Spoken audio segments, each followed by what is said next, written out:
Tim, I just want you to put macOS on the iPad. How hard is that? People are buying them. But you can't justify the price. Spec for spec, the iPad is far more expensive than a MacBook. It's not going to cannibalize sales. People are still buying them. You put an M4 chip in there. We know macOS is capable of running on an A12Z chip. People still buy them. They have everything they need to run macOS. They got an amazing display, speakers, keyboard, trackpad support. Good morning. The iPad could do so much more, but you're just artificially limiting it because of the software and the dumbed down stupidity that is iPadOS. People are still buying them, so I'm gonna go. Well, I still sold mine. I don't use mine anymore. Yeah, maybe you could get a Pixel tablet from Team Pixel. Oh, wait. That's right. You're not in there. See ya. Wow.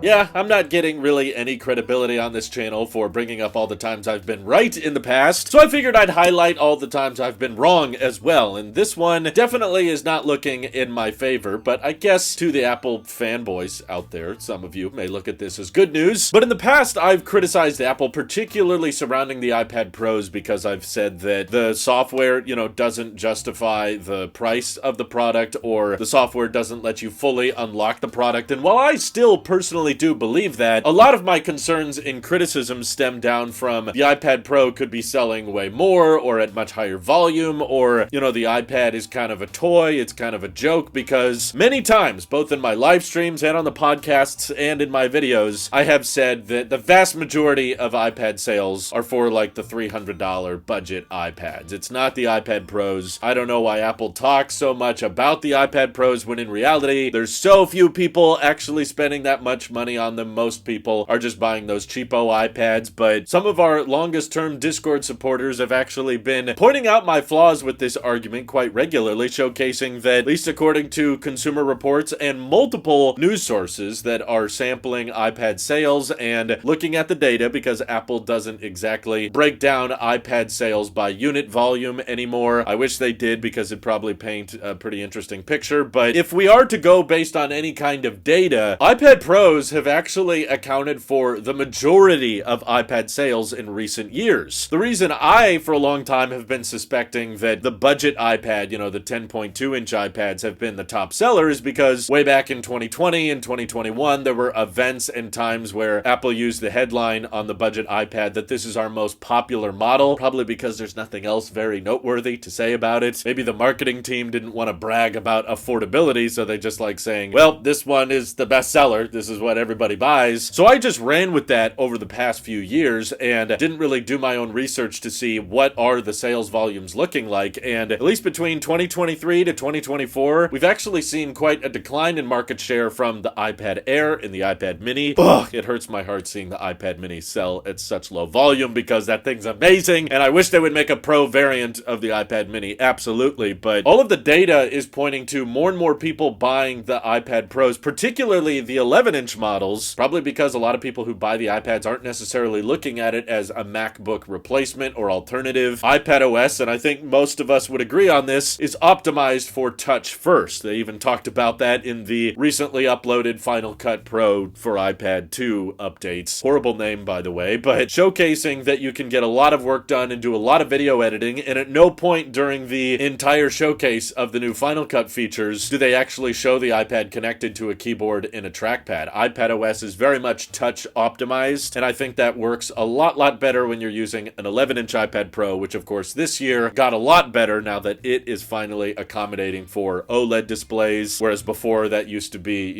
like a 12.9-inch iPad Pro feature. And I kept pushing this narrative on the channel for a while that, iPad sales would be so much better, or the iPad Pros could justify the price a lot more if they added macOS or they had feature parity between the two. But at the end of the day, money talks, and people vote with their wallets with what they care about, and I don't know exactly what people are utilizing their iPads for, but the numbers are all pointing to more and more people buying iPad Pros. In fact, even those $1,000 plus iPad Pros are now outselling the $400 budget iPads, which pretty much goes directly against the entire narrative that I've been pushing on this channel for a while. So as soon as I started looking into this and reading about it, I started going, you know what? I've been wrong. I've been claiming for a while now that Apple could have have far more sales if they just did what I asked, but they seem to be making a crap ton of money. Like the latest Apple earnings report breakdown showed a lot more revenue generated from iPad sales this year. Kind of makes sense considering how many more iPads launched this year compared to last. There was no iPads last year, but still, maybe just focusing on making the iPad a better iPad and not trying to turn it into something other than that actually does pay off. And even if that's just because a bunch of people buying iPad Pros are simply trying to have better dynamic range or better brightness when they watch Netflix or YouTube, that's enough in order to get people to go out and buy them because they're lightweight, they're portable, they can easily take them on flights, and people like that they have cellular or Face ID, unlike the Macs, and it feels a lot more like an iPhone experience just blown up. But with how more and more people are buying bigger and bigger iPhones, maybe just selling a blown up iPhone is not that bad of an idea. I still can't justify an iPad in my ecosystem until it gains a lot of macOS features, so maybe that's why I was pushing for it so hard in my previous videos, but I shouldn't just say that the iPad is a failure because it doesn't fit my use case all that well, when clearly the sales for it are doing quite well, and Apple has convinced a lot of the buying public to start speccing up for the iPad Pros, not just the budget iPads. It could also be the fact that maybe a lot of people are still rocking their budget iPads from 5-6 years ago, and they see no reason to replace them with the new budget iPads, and the only people who are going out and buying new iPads from Apple maybe are the kind of people that would buy the Pros because they care more about the hardware and the tech going into it. And while the iPad doesn't fit my use cases all that well, that doesn't mean it can't do a lot of amazing things. Like Randy, my good friend from the Tailosive Tech podcast, has been showing on his tech channel, the Randy Nexus. He's writing songs and editing videos and all kinds of things with the iPads, and sure, it takes a few more steps than his Mac does, but still, he's able to crank out some pretty impressive stuff that you should definitely check out. Link in the description. He's not asking me to do this. He doesn't know I'm doing this, so random Randy plug. But what do you guys think? Should Apple still be trying harder with the Pro software on iPadOS, or have I been too hard on them and perhaps the sales of the new iPad Pros are speaking to how much the iPad fan base is very happy with what Apple has done? All those thoughts, drop them down in the comments below, and thank you to everybody supporting this channel directly. It seriously helps us out a ton, as does just watching these videos. So thanks again. This is your Apple Sheep here, and I will see you all in the next one.